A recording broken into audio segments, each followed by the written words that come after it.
Assalamualaikum guys, I hope you all are doing well. Welcome to Master MDCAT Short Revision Biology classes. Our today's topic is Golgi apparatus. Golgi apparatus की appearance जो होती है वो endoplasmic reticulum की तरह ही होती है.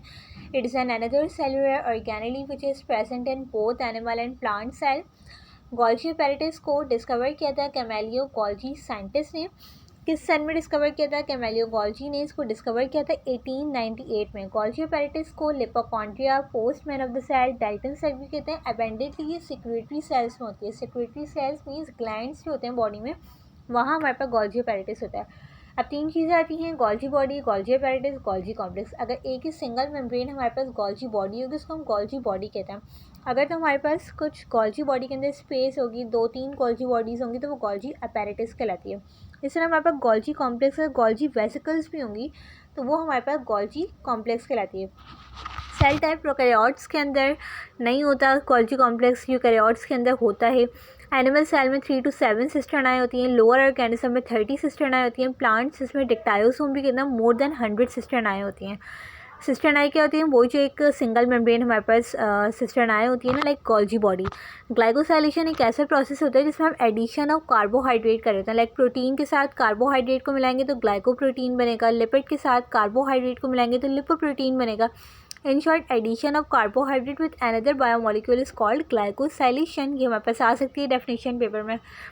Golgi complex के आप लोग डायग्राम भी देख सकते हैं. ऐसे दो इसके फेस होते हैं, एक होता है फॉर्मिंग फेस और एक होता है मैच्योरिंग फेस.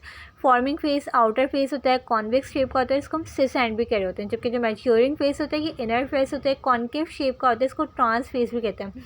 और ये जो ट्रांस फेस होता है ना, ये हमेशा प्लाज्मा मेम्ब्रेन की तरफ होता है. इसको हम कहते हैं always towards a plasma membrane. अच्छा, आप लोगों ने ये दो बातें याद रखनी है. रफ एंडोप्लाज्मिक रेटिकुलम पे हमेशा प्रोटीन बनती है, स्मूथ एंडोप्लाज्मिक रेटिकुलम पे लिपिड बनती है. इसको हम एंडोप्लाज्मिक रेटिकुलम के टॉपिक में दोबारा पढ़ेंगे. फंक्शंस की बात करेंगे गोल्जी कॉम्प्लेक्स की, तो सिंपल ने cell secretion, transportation of material में हेल्प करता है. सेल वॉल की फॉर्मेशन में जो फ्रेगमोप्लास्ट बनता है पहले, फिर उससे वेसिकल्स निकलते हैं, फिर उससे सेल्यूलोज निकलता है, दैन फिर हमारे सेल वॉल बन रही होती है. प्राइमरी लाइसोसोम की जो प्रोडक्शन है वो गोल्जी कॉम्प्लेक्स से हो रही है.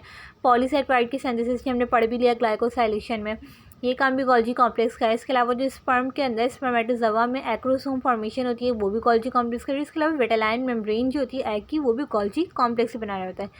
लास्ट स्लाइड है. ग्लैंड्स में प्रोटीन सिक्रेशन किस तरह होती है? रफ एंडोप्लाज्मिक रेटिकुलम से smooth endoplasmic reticulum, then Golgi apparatus, then Golgi vesicle, और फिर प्रोटीन सिक्रेट हो जाती है.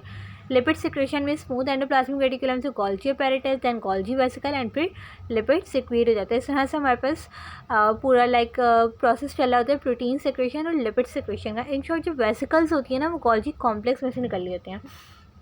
If you guys can like the video, you guys can subscribe my YouTube channel. And आप लोगों ने अपने फ्रेंड्स एंड फेलोज़ के साथ लाजमी इस वीडियो को शेयर करना है ताकि उनकी भी हेल्प हो सके. And if you guys can any Curie about any topic, तो आप लोगों ने मुझे कमेंट में लाजमी बताना है. अगर पहले की वीडियोस आप लोगों से मिस हो गई हैं इस सीरीज़ की, तो प्लेलिस्ट में जाकर आप लोग चैनल की देख सकते हैं.